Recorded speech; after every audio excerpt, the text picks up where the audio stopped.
In this video I'm going to show you how to change your Google profile picture. That is quite simple and easy to do, guys, so let's begin.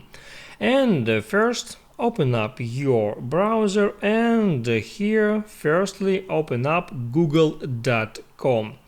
Next, once you are on that page, hit at your profile icon. You have to be logged in to be able to do that.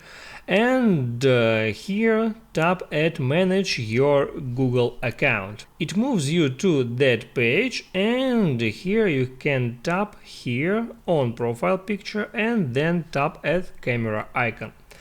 Next, right there, tap at change, and here you select some pictures that you can use as your profile picture. You can select between illustrations, Google Photos and device photos. You can simply switch between them, and let me use some illustration. I'll select, for example, that one. I'll just tap on it.